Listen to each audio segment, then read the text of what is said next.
After graduating, I quietly placed my grandparents' $3 million estate into a trust, just to be sure.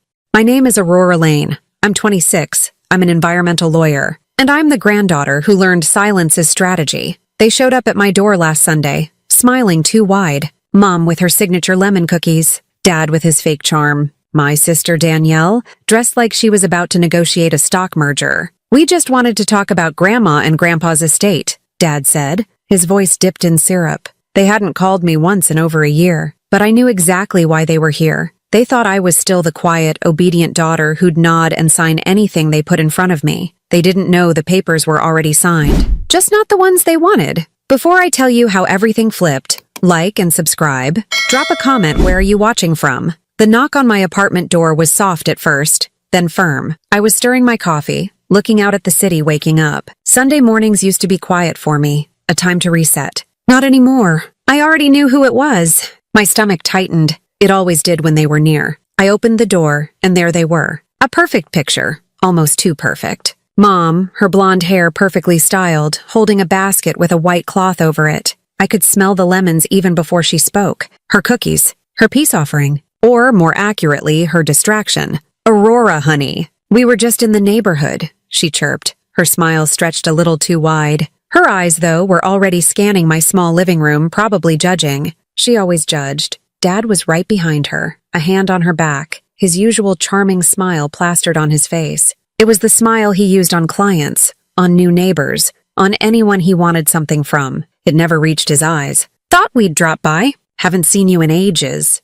Ages. Over a year. Not one call, not one text asking how I was, how my new job was, if I was even alive. But now, suddenly, they were in the neighborhood. My neighborhood, which was a good 45 minutes out of their way. And then there was Danielle, my older sister, always impeccably dressed, even for a casual Sunday visit. Today, it was a crisp white blazer and tailored pants. She looked like she was heading to a board meeting, not her little sister's apartment. Her expression was sharper, less fake than Mom and Dad's. She didn't bother with the niceties. Her eyes went straight to mine, a calculating glint already there. Mind if we come in? Dad asked, stepping forward slightly, already pushing the door open a bit wider. I stepped back, letting them in. The familiar scent of their expensive perfume and cologne filled my small space, making it feel even smaller. Mom immediately went to my tiny kitchen counter, setting down her cookie basket. I brought your favorites, sweetie. My favorite. She hadn't made them for me in years. She made them for people she wanted to impress.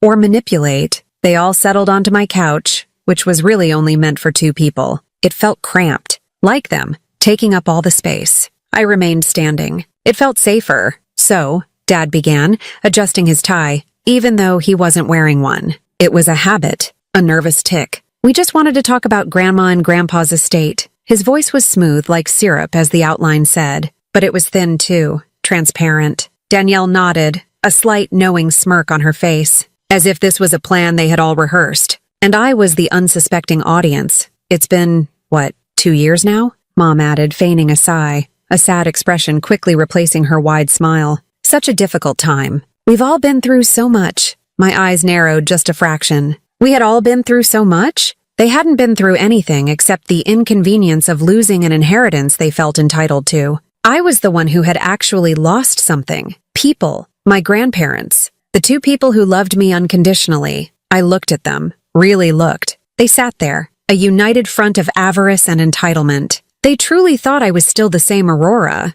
the quiet girl who always kept her head down, the one who never spoke up, the one who would just do what she was told. They thought I was still the quiet, obedient daughter who'd nod and sign anything they put in front of me. They didn't know the papers were already signed, just not the ones they wanted. The silence in the room stretched, heavy and thick. I took a slow breath, letting it out quietly. They were waiting for me to say something, to ask what papers, to act confused. But I wasn't confused. Not anymore. Okay, I said, my voice calm, even to my own ears. What about it? Their faces shifted subtly. Surprise, then a hint of annoyance. They expected me to be more eager, more pliable. Dad cleared his throat. Well, you see, sweetheart, with your name still involved in some of the paperwork, it's just making things a little complicated. Complicated how? I asked, keeping my gaze steady on his. I didn't blink. Danielle leaned forward, cutting in. Look, Aurora, we know you loved Grandma and Grandpa. We all did, but this has dragged on long enough. Mom and Dad need to get access to their inheritance.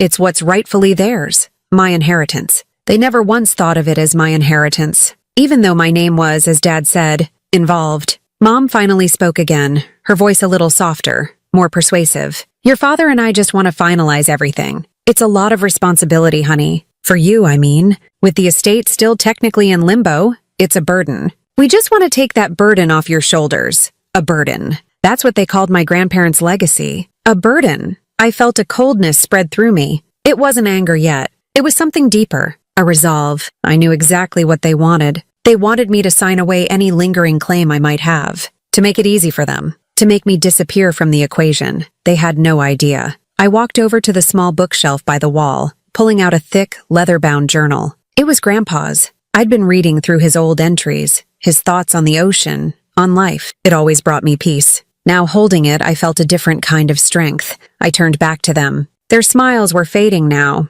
replaced by impatience. So, I said, my voice still even, "You're here because you want me to sign something?" Dad nodded quickly, too quickly. Yes, exactly. Just some final papers. Standard procedure. He even pulled a manila envelope from under his arm. Always prepared, always ready for the easy path. I just looked at the envelope. I didn't need to see what was inside. I already knew. They truly believed I was still the girl they could walk all over. The girl who was too soft, too emotional, too naive to understand their schemes. But I wasn't that girl anymore. Not since their true colors had shown themselves. Not since my grandparents had left me with a final, quiet task. I took another breath. The lemon cookies sat untouched on the counter. The scent, once comforting, now felt like a lie. It's already done, I said, my voice clear and steady. The words hung in the air, dropping like small stones. Mom's smile flickered. Dad's brow furrowed. Danielle's smirk vanished completely. What's done, Aurora?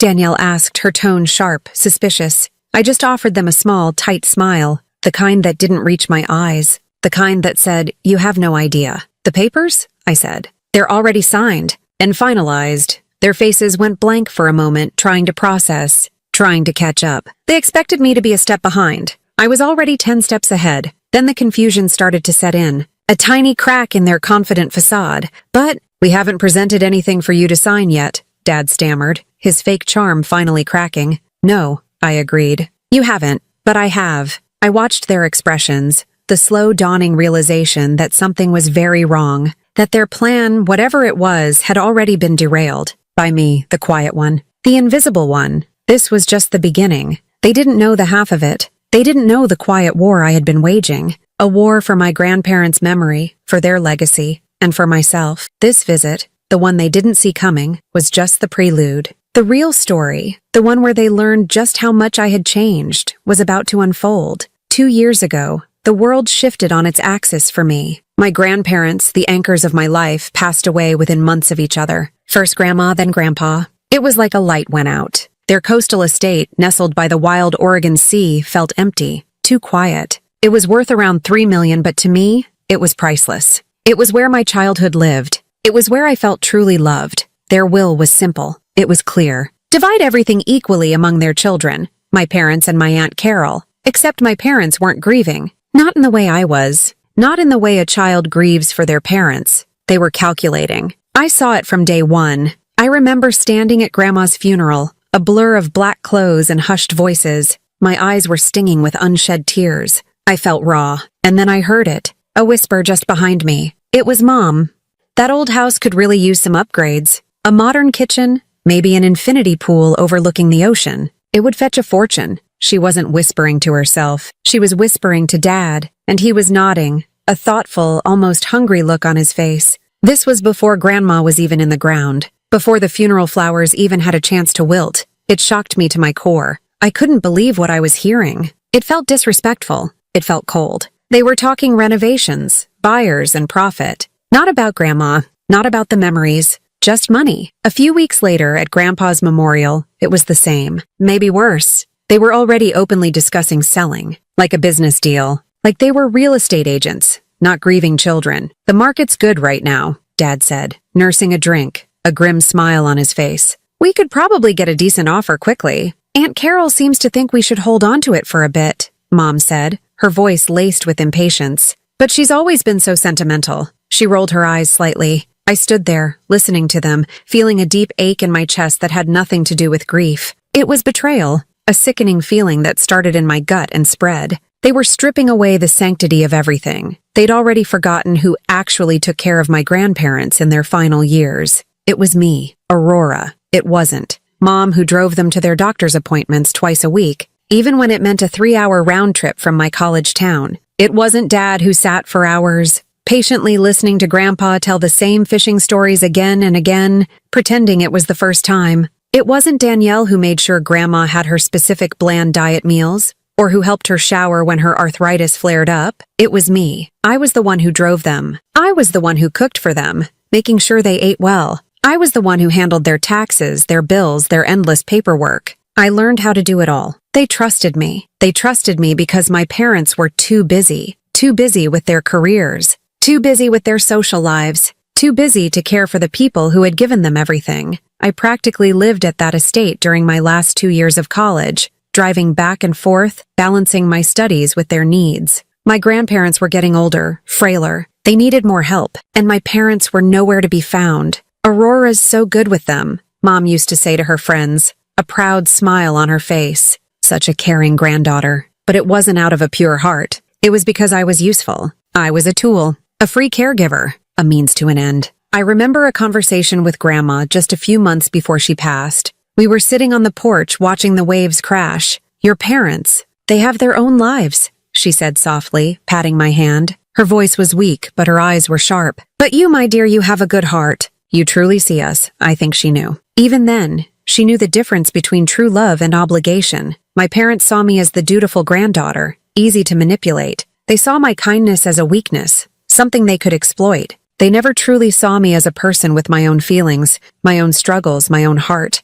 I was just the one who could be counted on, the one who would do the dirty work. And now, with my grandparents gone, their usefulness for me was over. Or so they thought. The estate, their home, their sanctuary, was just a financial asset to my parents. A number on a balance sheet. A potential profit. Nothing more. This was the beginning of the betrayal. It wasn't a single dramatic moment. It was a slow, creeping realization. A cold, hard truth that settled deep in my bones. My parents, my own family, saw me as nothing more than a convenient accessory, a means to their own selfish ends. And they were about to find out just how wrong they were. The official paperwork for the estate arrived a few weeks after Grandpa's passing. It was a thick envelope, official-looking, filled with legal terms and forms. My parents called me over to their house, not to comfort me, not to share memories, to get me to sign. Mom laid the stack of papers on their polished dining table. It was already set up, a pen waiting next to a highlighted section. She called it a formality. Just sign where I tell you, honey, she said, her voice sweet, almost sickly so. She pointed to a line. You're good with documents, remember? All that lawyer stuff you study, I nodded. I smiled, a small, polite smile that didn't reach my eyes. I pretended to be naive. I pretended I didn't know what these papers really meant. I pretended I didn't see the eager gleam in their eyes. I signed. My signature, a loop of my name, seemed so small on the page, but that small signature they believed was their ticket, their golden key. For months after that, the conversations around me, whenever my parents deigned to include me in a family gathering, were all about our family's big future. With the estate, we can finally, Dad would start, then trail off, looking at Mom, who would nod conspiratorially. We're thinking of expanding the business, Mom would add. Maybe a new vacation home. Never once did they say, Aurora, what do you think? Never once did they ask what my grandparents' wishes might have been, beyond the bare words of the will. They simply assumed it was all theirs. Assumed I was just a quiet fixture, present but not participating in their grand plans. They talked about our family's big future, not realizing they'd never included me in it. Not truly. I was just a ghost in the background, a silent listener. One night I was staying at their house for a rare weekend visit. I had gone to bed but couldn't sleep. I got up for a glass of water and heard their voices, low and murmuring from the kitchen. I paused at the top of the stairs. It wasn't intentional eavesdropping. It was just, I couldn't help but hear. She's so easily managed. Mom's voice floated up, light and dismissive. Aurora's the kind of girl who'll never question us. She'll do exactly what we tell her. Always has. Then Dad's voice, a chuckle. That degree was a good investment then. Keeps her busy, keeps her quiet. And she owes us for her education anyway. My blood ran cold. I stood frozen on the stairs, the words piercing through me like tiny, sharp needles. She owes us for her education.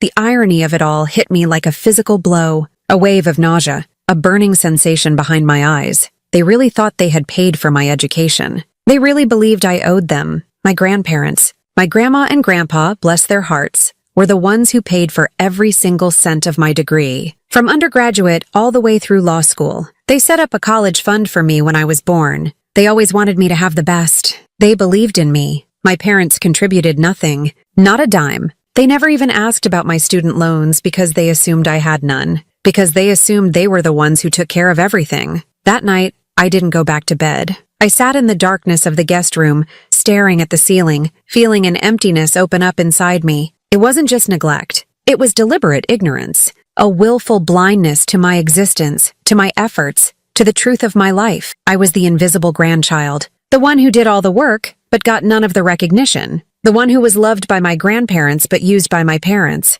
My presence was tolerated, even encouraged as long as it served their needs. My emotions, my well-being, my own future, they were never a consideration. This wasn't just about money. It was about being seen. And I wasn't. Not by them. Not really. I was just a function, a placeholder, a tool. The realization settled deep, a heavy stone in my heart. They didn't love me for who I was. They loved what I could do for them, or, more accurately, what I represented to them, a compliant path to more wealth. And that realization, that deep, painful truth, was the precise moment something inside me clicked. A shift, a hardening. I would still be quiet, but my quietness would no longer be a sign of weakness. It would become my greatest strength. It would become my strategy. They wanted to play a game. They had no idea I had already started playing, and I was playing to win. Not for myself, not for money, but for my grandparents, for their memory, for the legacy my parents were so carelessly about to destroy. The next morning,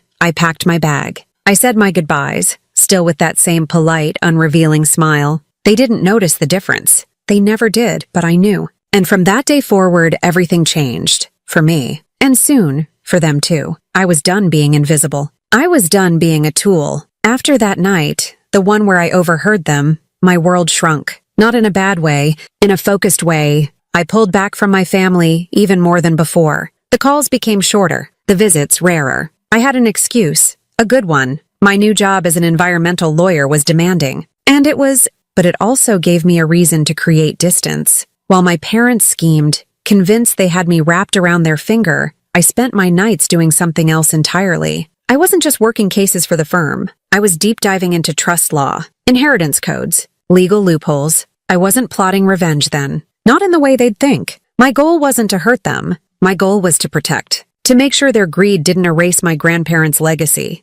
That estate. It wasn't just a house. It was an old stone house by the Oregon coast. It had stood there for generations. It was where I'd spent every summer of my childhood. Every holiday. It was where Grandpa taught me to read the tides, to understand the rhythm of the ocean. He showed me how to mend fishing nets just like his father had shown him. Grandma taught me how to bake bread from scratch in her old cast-iron oven, the scent of yeast and warmth filling the kitchen. She taught me about native plants, about the birds that flocked to their garden. It was more than property. It was a living memory. It was their sanctuary, and I refused to let it become another cash grab for my parents. Another renovation project, another flip, another quick profit to fund their endless desire for more. So I studied. I learned. I acted quietly. I spent hours in my small apartment surrounded by legal texts. I pored over case studies, learning about charitable trusts, conservation easements, irrevocable foundations. My law degree, which my parents thought I owed them for, was now my shield. My weapon, I couldn't talk to anyone about it. Not my friends, not even Aunt Carol, who I knew was also quietly upset by my parents' behavior, because I knew deep down that the moment I spoke a word, my parents would find out, and they would stop at nothing to prevent me from doing anything. They would twist my words, accuse me, perhaps even try to take legal action against me. So, silence. It became my constant companion. It was lonely sometimes, carrying this secret, knowing what I was planning, while they were oblivious. They would occasionally send me a text, something like, "Still waiting on the estate, Aurora. Any news?" And I would reply with a vague, professional-sounding response about legal processes or administrative delays. Each reply felt like a small act of defiance, a quiet victory. The house itself, the estate, was my sanctuary too. After Grandpa passed and before the legal limbo truly set in, I spent a lot of time there. Just me. I'd walk the beach, feel the cold spray of the Pacific, and talk to them. My grandparents. I won't let them ruin it, I'd whisper to the wind, my voice carried away by the roar of the waves. I promise. It wasn't just a promise to them. It was a promise to myself, to the little girl who had found refuge and love in that house, to the young woman who was tired of being overlooked and underestimated. Every night after a long day at work, I would eat a simple dinner, then sit down at my desk, opening up my textbooks and my laptop. The glow of the screen became my only light in the darkness. I read until my eyes blurred. I cross-referenced legal codes. I drafted documents, deleting and revising, making sure every word was perfect, every clause airtight. I learned that an irrevocable trust, particularly a charitable one, was the strongest form of protection. Once the assets were in it, they were out of reach, forever. And if I was the trustee, I could ensure it was managed exactly as my grandparents would have wanted, for the good of the community, for the protection of the environment. Their values, my values. The solitude became a kind of strength. It forced me to rely only on myself, to trust my own judgment, to build my own resolve. The quiet between the lines of those legal documents wasn't empty. It was filled with purpose. It was filled with my quiet determination. My parents, in their arrogance, thought my silence meant compliance. They thought my quiet nature meant I lacked the will to fight. They thought I was too soft, too emotional to understand the real world of money and assets. They saw a victim. They didn't see the lawyer. They didn't see the granddaughter who was ready to fight for her past. They just saw the tool, but tools can be sharpened. And I was sharpening myself, quietly, in the dark, preparing for the moment when I would finally put their schemes to an end. The moment when my quiet actions would speak louder than any of their words. The night before the will was set to be finalized by the state, I drove out to the estate. It was late. The moon was a sliver, hiding behind clouds, and the winding coastal road was dark, illuminated only by my headlights. The ocean's roar grew louder with every mile. I needed to be there. One last time, before the final decision.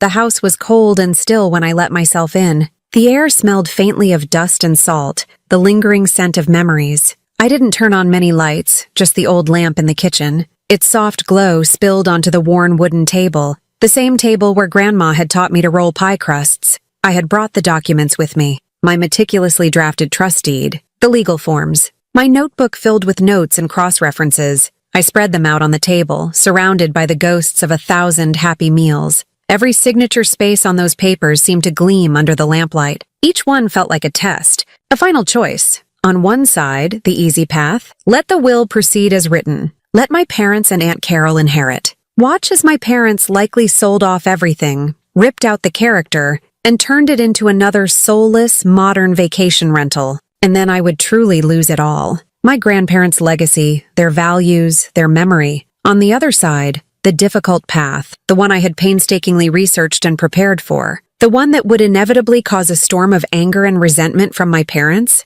but the one that would honor my grandparents. I sat there for hours just staring at the papers. My hand hovered over the signature line for the charitable trust. My stomach churned with a mix of fear and resolve. This wasn't a game. This was real. This was final. I thought about Grandma and Grandpa. I pictured Grandpa, his weathered hands showing me how to tie a knot for a fishing lure. His deep voice explaining how the health of the ocean mattered more than any single catch. I remembered Grandma, her quiet strength, her love for the wild beauty of their garden, her firm belief that we had a responsibility to leave things better than we found them. Their values weren't about money. They were about stewardship, about giving back, about community. And my parents? Their values were about profit, about personal gain, about forgetting the past to get more in the present. The choice, when I truly faced it, became crystal clear. It wasn't about defying my parents. It was about honoring my grandparents. It was about protecting something sacred. That's when I made my decision. The midnight decision.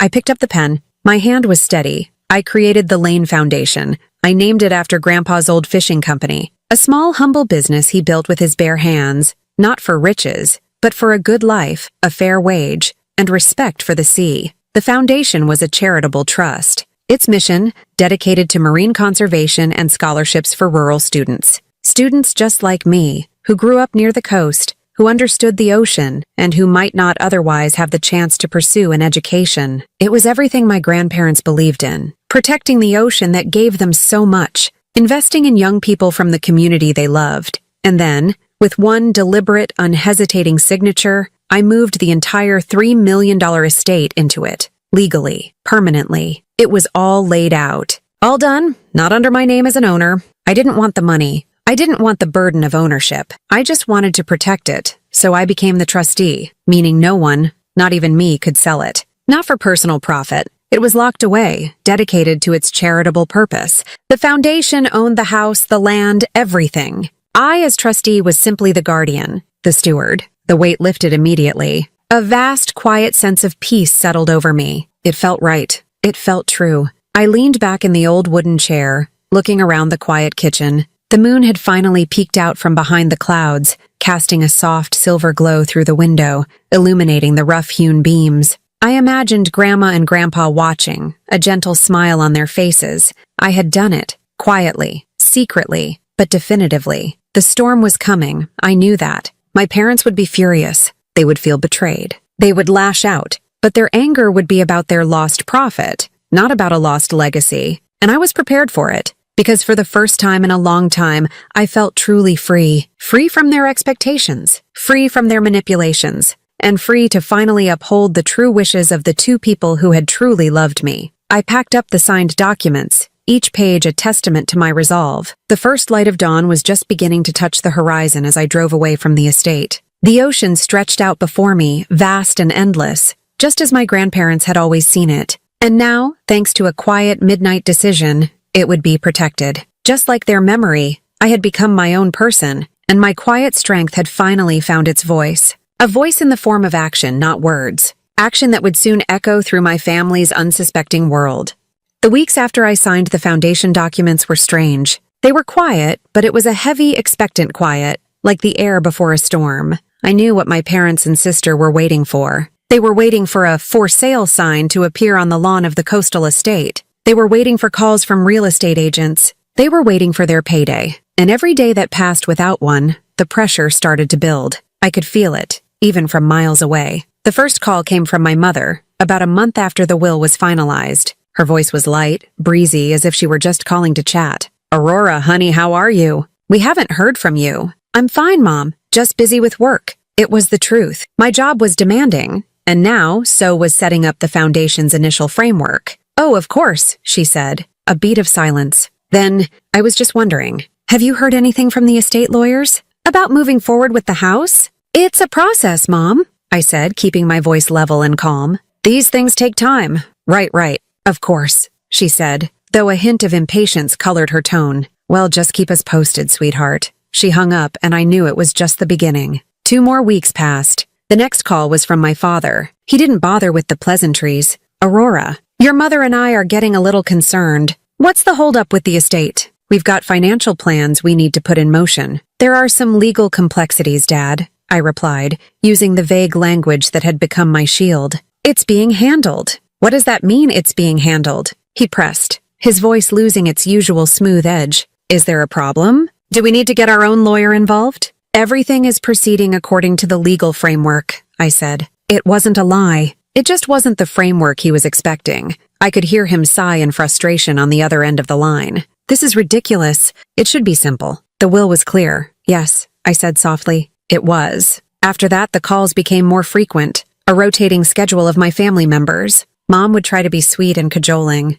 Dad would be demanding and businesslike. And then Danielle started calling. Danielle was different. She was sharp, and she thought she was smarter than everyone else. "Okay, Aurora, cut the crap," she said one evening, her voice sharp and devoid of any warmth. "What is going on?" I spoke to a real estate agent in the area, a friend of a friend. She said the property isn't listed and there's no record of it being prepared for sale. "What are you doing?" "I'm doing what's necessary, Danielle," I replied. "That's not an answer." "Mom and Dad are starting to freak out. They think you've messed something up. Did you lose the paperwork? Did you miss a deadline?" "Just tell me what's wrong so I can fix it." The condescension in her voice was thick. "So I can fix it." She still saw me as the incompetent little sister who couldn't handle anything on her own. The irony was almost painful. "There's nothing to fix," I told her, my voice flat. "Everything is under control. That was the last time she called me for a while. The silence that followed was different. It wasn't expectant anymore. It was suspicious.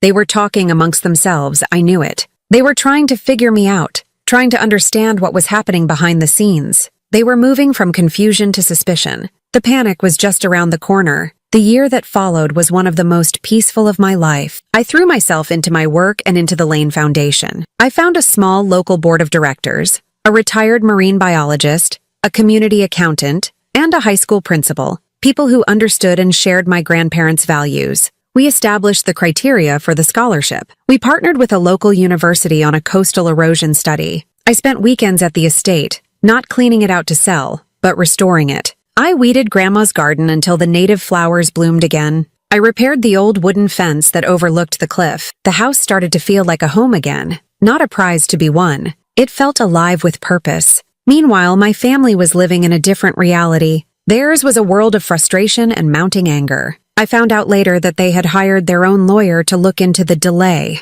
The lawyer, of course, hit a brick wall. The estate wasn't in probate anymore. The ownership had been transferred. But to whom? He couldn't get a clear answer, because private foundation records aren't as public as a simple property sale. Their confusion turned to panic when they tried to move forward with their plans anyway. My father had apparently pre-sold a business expansion based on his expected inheritance. Danielle had put a down payment on a luxury condo. They had spent money they didn't have, all based on the arrogant assumption that the $3 million was already theirs. The breaking point for them came when a developer they had been speaking with, someone they had promised a prime piece of coastal real estate, did his own research and came back to them. The Lane property? He had told my father, "Sorry, that's off the market. Permanently. It's owned by some kind of environmental foundation now." The ground had fallen out from under them. That's when they decided they had to see me, in person. They couldn't intimidate me over the phone. They couldn't get a straight answer. They believed that if they could just get in a room with me,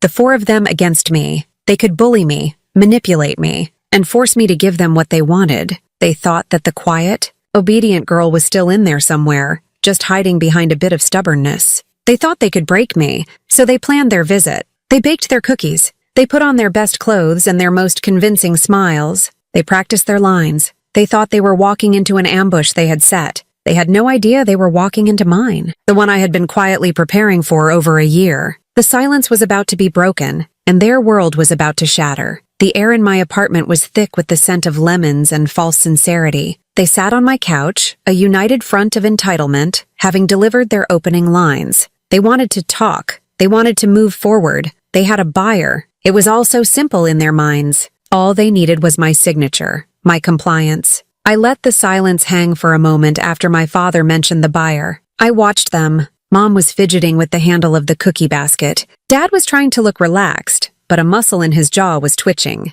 Danielle just stared at me, her eyes narrowed, trying to read me like a legal document, searching for a loophole. "You have a buyer?" I asked, my voice dangerously calm. "A very motivated one," Dad said, leaning forward, sensing a breakthrough. "A developer. He's offering top dollar. It's a fantastic opportunity for the family, Aurora. For all of us. For the family." The words were a bitter pill. They had never considered me part of the family, not when it truly mattered. Mom chimed in, her voice soft and pleading. "We know this is hard for you, honey, letting go of the house, but it's what's best. Since your name is still on some of the old paperwork as an executor, we just need you to sign off so we can finalize the sale and split the profits fairly." Fairly? I repeated the word, letting it echo in the small room. It sounded foreign coming from her lips. What did they know of fairness? I took a slow sip of my coffee, my movements deliberate. I set the mug down on the coaster on my coffee table, the ceramic making a soft, definitive click. Their eyes followed my every move. They were on edge, waiting for the final act of their play, the part where I caved. Then I reached for the simple manila folder that was sitting on the end table beside my chair. It had been waiting there all morning. "Then you should probably see this first," I said, my voice even. I slid the folder across the coffee table. It stopped right in front of my father. He looked at it, then at me, a flicker of uncertainty in his eyes. He hesitated. Danielle, ever impatient, snatched it up. Her perfectly manicured fingers opened the clasp. She pulled out the 3 pages inside. Her brow was furrowed in concentration as she began to read. The room was utterly silent, except for the faint hum of the refrigerator and the sound of my own steady breathing. I watched Danielle's face. It was like watching a statue slowly crack. The confident smirk she always wore began to fade. Her lips parted slightly. Her eyes, which had been sharp and calculating, now looked wide and confused. She read the first page, then quickly flipped to the second, then the third. "What is it?" my mother asked, her voice a nervous whisper. Danielle didn't answer. She just kept staring at the paper, her face growing paler. She looked up at me, her expression a mixture of disbelief and dawning horror. This says the estate belongs to a foundation," she finally gasped, the words coming out choked. "Correct," I said simply. I didn't raise my voice. I didn't need to. The words on the paper were screaming for me. The Lane Foundation, named after Grandpa's company. My father grabbed the papers from Danielle's trembling hands. His eyes scanned the lines, his face turning from confusion to a deep, mottled red. I could see the moment he understood. The moment the legal, notarized, irreversible truth of it all crashed down on him.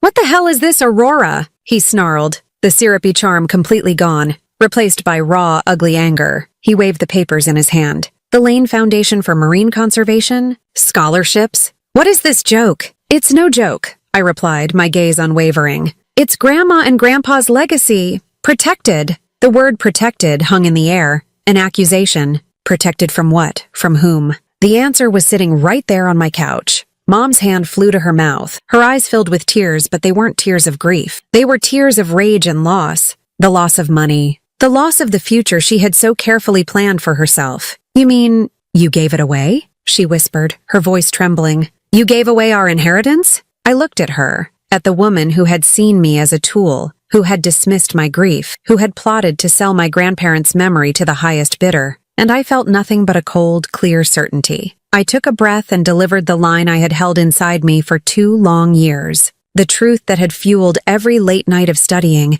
every moment of quiet defiance. "No," I said, my voice clear and steady, cutting through her manufactured sorrow. "I saved it from you." The silence that followed was absolute. It was the sound of their world breaking, the sound of their greed hitting a wall of solid, unmovable truth. They had come here for a signature. They had walked away with a revelation. They thought I was a pawn in their game. They had just discovered I was the one who had changed all the rules. The quiet revenge was complete. The folder on the table had done its work, and the real storm was just about to begin. The silence in the room finally shattered. It was my father who broke it, his voice rising to a roar that seemed too large for my small apartment. "You had no right!" he shouted, slamming his fist on the coffee table. My coffee mug jumped, sloshing brown liquid onto the wood. He was on his feet now, his face contorted with a fury I had never seen before, not directed at me. "Actually, I did," I said calmly. My lack of reaction seemed to fuel his anger even more.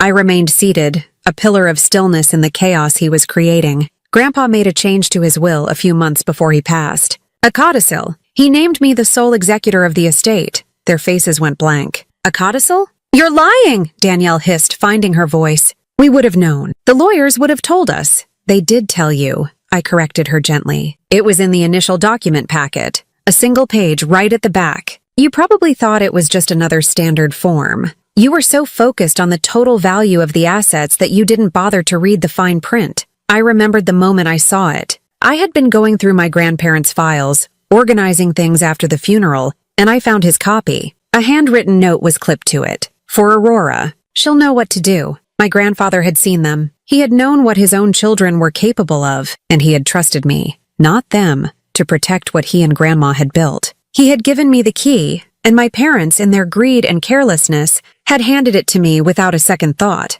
"As executor," I continued, my voice taking on the steady, measured tone of a lawyer presenting a case, "I was given the legal authority to manage the final distribution of the assets. The will stated the estate was to be divided among the heirs, but it gave the executor discretion on the method of that distribution to best honor the spirit of their legacy. So I honored it. I created a foundation that will do good in their name, forever. Something that selling it for a quick profit never would have." Mom finally broke down. She started to sob, but it was a harsh, ugly sound. It wasn't the sound of a grieving daughter. It was the wail of a child who had just had their favorite toy taken away. "How could you do this to us, Aurora?" she cried, her words muffled by her hands. "To your own family? After everything we've done for you? We paid for your education. We gave you everything." The old lie, the one that had stung so deeply that night on the stairs. This time it didn't hurt. It just felt pathetic. "No, you didn't," I said, my voice cutting through her sobs, sharp and clear. You never gave me a dime for my education. Grandma and Grandpa paid for every single cent of it. They set up a fund for me the day I was born.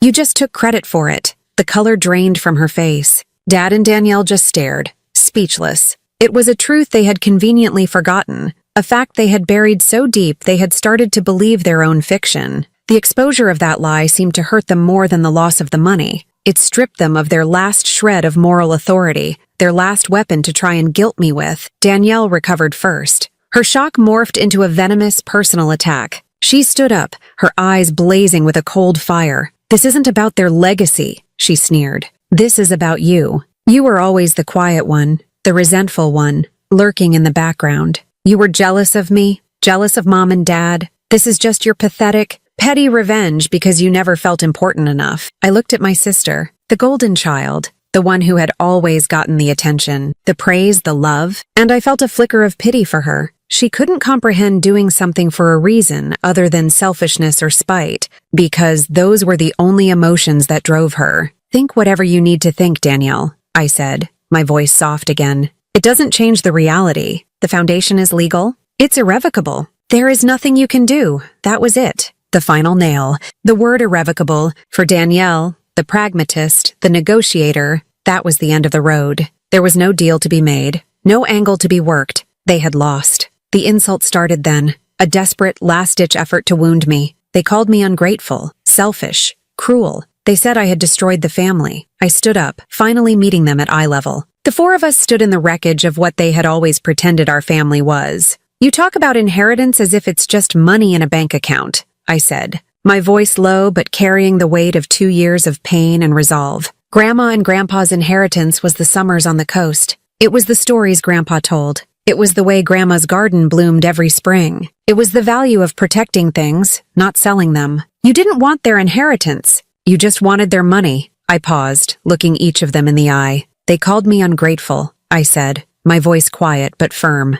I called it justice. There was nothing left to say. The truth had hit them like a wave, washing away all their plans, all their lies, all their power over me. My father grabbed his coat, his face a mask of thunder. Mom, still crying, let him pull her toward the door. Danielle gave me one last look of pure hatred before turning on her heel and following them. They stormed out of my apartment, slamming the door behind them. The silence that descended was profound. It was a true peaceful quiet, not the heavy, waiting quiet from before. The storm had passed. I was left standing in the calm. On the counter, the basket of lemon cookies sat untouched, a sad, sweet-smelling monument to their failed manipulation. I walked over, picked up the whole basket, and dropped it into the trash. After they left, my apartment felt too small, the city air too thick. I needed to breathe. I needed the ocean. I grabbed my keys, walked out of my apartment without a backward glance, and started the long drive to the coast. The further I drove from the city, the lighter I felt.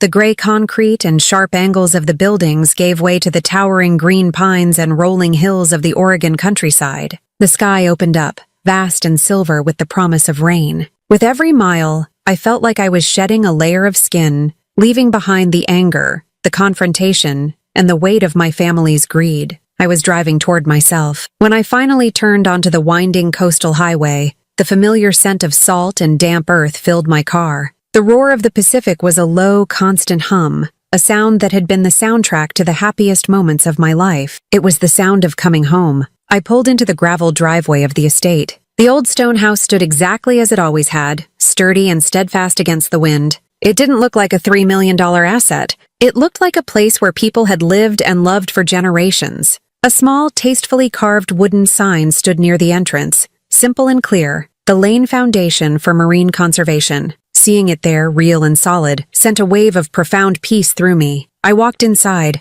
and the house welcomed me. Everything smelled of cedar and salt, and the faint, lingering scent of my grandmother's wood polish. It was clean and cared for, but not sterile. It felt lived in, filled with a new kind of purpose. The old furniture was still there, the worn armchair where Grandpa used to read, the faded floral sofa. But now, the large dining table was covered with marine charts and research papers from the university partnership. The bookshelves were filled with textbooks on conservation alongside Grandma's old novels.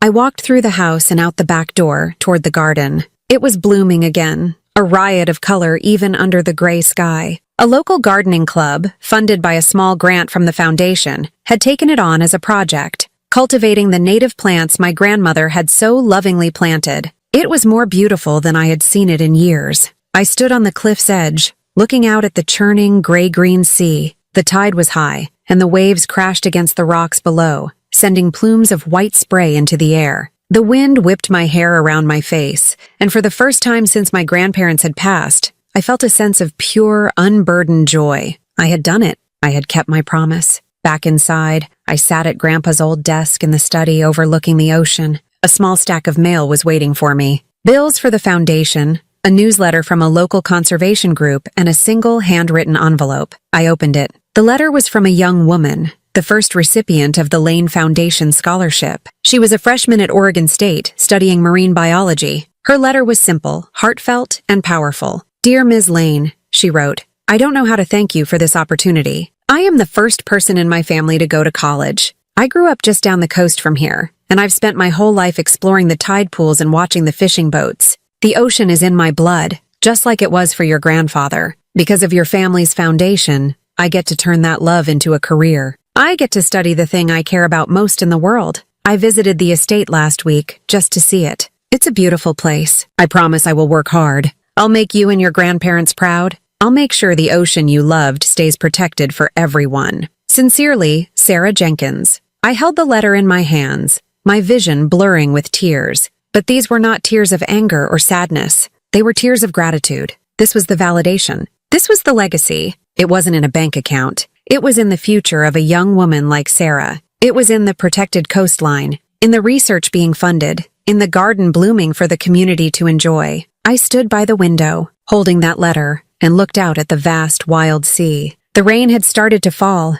gentle and cleansing. I felt my grandparents there with me, not as ghosts, but as a quiet, steady presence. A feeling of love and approval that I had never truly gotten from my own parents. I hadn't acted out of vengeance. I had acted out of love. I hadn't destroyed a family. I had preserved a legacy. My family had made their choices, chasing a fortune that was never theirs to begin with. I had made mine. I had chosen to build something that would last, something good. And in the quiet peace of that house by the sea, I knew, with every fiber of my being, that I had chosen right. Power doesn't always roar. Sometimes protecting what you love isn't a loud, angry battle. It's quiet. It's calculated, and it's final. I didn't ruin my family. They ruined themselves chasing money that was never meant to be theirs in the first place. Their own greed was their downfall. I just built something stronger in its place. If you've ever been underestimated, if you've ever been told you're too quiet to fight back, subscribe, like, and tell me where you're watching from.